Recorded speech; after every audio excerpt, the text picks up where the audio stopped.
তৰি থোৱা আছে তৰি মেলি ধুনীয়াকৈ পাৰি থোৱাৰ পিছত আকৌ এইজন আকৌ মাটিতে শুই আছে দেখোন এই নিমনীয়া এই শুনচোন এই ইছৰাম এই কথা এটা হ'ল নহয় আঠুৱা যে তই আহিছ এই বৰ টোপনি হৈছিল টোপনি ধৰিছিল মানে কথা এটা নহয় বচোন কথা পাতিম বহিলো এই বিৰাট টোপনিও বুজিছ বিৰাট টোপনি না তোৰ টোপনি ধৰিলে মই বুজি পাইছো কিন্তু কথাটো এইটো ক'ব বিচাৰিছে এই আঠুৱাটো তৰিলি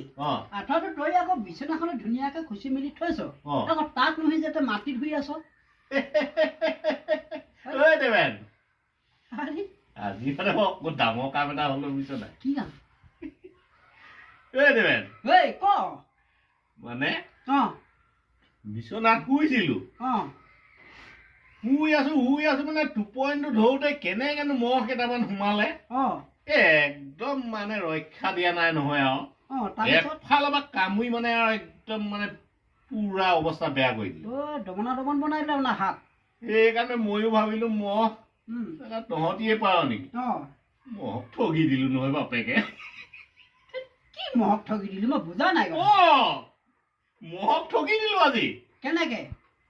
কেনেকে মানে তই কথাটো হ'ল মহকেইটা যেতিয়া ভিতৰত সোমাই মোক কামুৰি আছিলে কামুৰি অৱস্থা বেয়া কৰিলে তেনেকুৱাতে মই ভাবিলো মই সাউতকে বিচনাৰ পৰা ওলাই আহিলো ওলাই আহি বিচনাখন বাহিৰৰ পৰা খুচি দিলো নহয় এতিয়া মহকেইটাই মোৰ ভিতৰত বিচাৰি আছে কথা হ'ল নে বাৰু তই চিন্তা কৰ তাহাঁতি মোক এতিয়া ভিতৰত বিচাৰি আছে মই বাহিৰত আৰামত শুই আছো এইটো কথা নহয়